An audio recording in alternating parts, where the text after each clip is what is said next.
नमस्कार साथियों, मैं शकील मंसूरी आपका अपने चैनल में स्वागत करता हूं। आज का हमारा वीडियो कक्षा 12th के लिए सब्जेक्ट है हमारा फिजिक्स।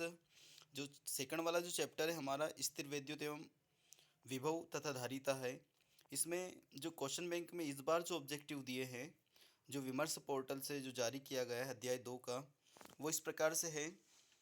जो पहला क्वेश्चन है हमारा, समविभव पृष्ठ और विद्युत क्षेत्र रेखाओं के बीच कोण, दो आवेश और ये इस टाइप से जितने भी ऑब्जेक्टिव दिए, रिक्त स्थान, एक वाक्य में उत्तर दीजिए। इनका मैं सॉल्यूशन विथ रीज़न आपको मेरे द्वारा बनाए गए नोट्स में उपलब्ध करा रहा हूँ।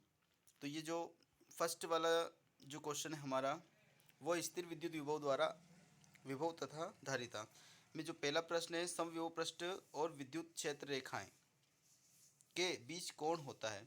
तो समविभव पृष्ठ और विद्युत क्षेत्र रेखाओं के बीच कोण समकोण होता है 90 डिग्री। इसका बी वाला ऑप्शन सही है। इसका रीज़न भी लिखा है कि विद्युत बल रेखाएं और चालक की सतह के लंबवत निकलती, यानी जो विद्युत बल रेखा होती है वो चालक की सतह से लंबवत होती है, यानी लंबवत है, यानी एंगल कितना बनेगा 90 डिग्री। दूसरा क्वेश्चन है, दो बिंदु आवेश Q एक दूसरे से 2a दूरी पर रखे हैं, उनके बीच मध्य बिंदु पर विद्युत विभव होगा। तो इसका जो आंसर है, चारों ऑप्शन में ए वाला ऑप्शन सही है, शून्य। इसका रीज़न है कि निरक्षीय स्थिति का जो विभव है वो शून्य होता है।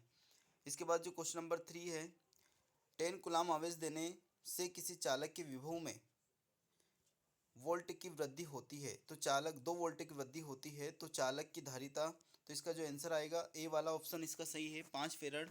क्योंकि जो क्वेश्चन होता है धारिता बराबर Q बटे V, यहाँ पर जो हमें Q दिया है वो 10 कूलाम दिया है और वोल्ट दिया है 2, तो हम 10/2 करेंगे तो इससे आ जाएगा 5 फेरड इसका उत्तर। क्वेश्चन नंबर 4, दो संधारित्र को समांतर क्रम में जोड़ने पर प्रत्येक संधारित्र में समान विभव एक समान होता है।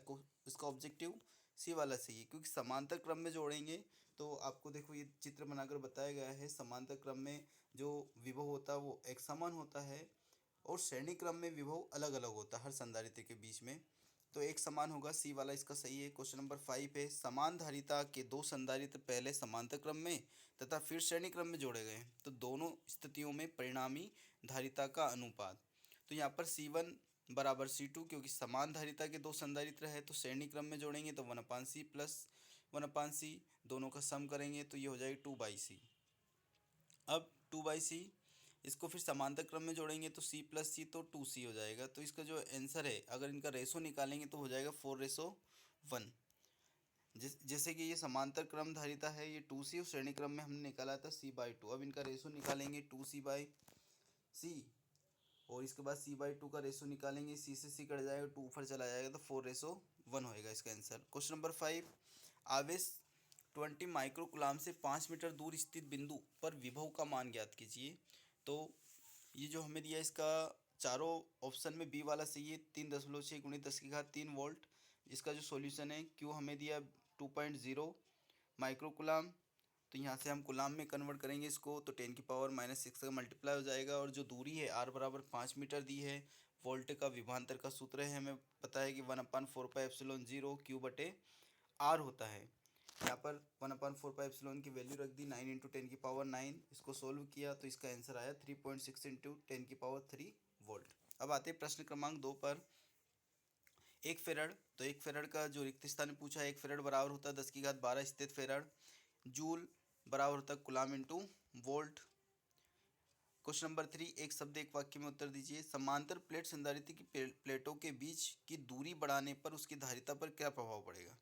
तो प्लेटों के बीच की दूरी बढ़ाने पर धारिता कम हो जाएगी, क्योंकि सूत्र C बराबर ε0 A/d से d मतलब दूरी और C धारिता, दोनों में संबंध युक्त क्रमानुपाती का है, तो यहाँ पर दूरी बढ़ेगी तो धारिता कम हो जाएगी। क्वेश्चन नंबर 2 है, समांतर प्लेट संधारित्र में वायु के स्थान पर कागज भरने से उसकी धारिता पर क्या प्रभाव होगा। तो धारिता बढ़ जाएगी, क्योंकि जो पदार्थ की जो विद्युतशीलता है, धारिता पदार्थ की विद्युतशीलता पर निर्भर करती है और उसके समानुपाती होती है। वायु के स्थान पर कागज होगा तो विद्युतशीलता बढ़ जाएगी, जिससे उसकी धारिता भी बढ़ जाएगी। क्वेश्चन नंबर 3, इलेक्ट्रॉन वोल्ट किसका मात्रक। तो इलेक्ट्रॉन वोल्ट ऊर्जा का मात्रक होता है, और 1 इलेक्ट्रॉन वोल्ट का जो मान है वो होता है 1.6 × 10⁻⁻19 जूल। ठीक है दोस्तों, वीडियो आपको अच्छा लगा है तो लाइक कीजिए, चैनल को सब्सक्राइब कीजिए, अपने दोस्तों को शेयर कीजिए। इस प्रकार मैं आपको हर चैप्टर के ऑब्जेक्टिव सॉल्यूशन विथ रीज़न आपको उपलब्ध कराऊंगा। Thank you very much.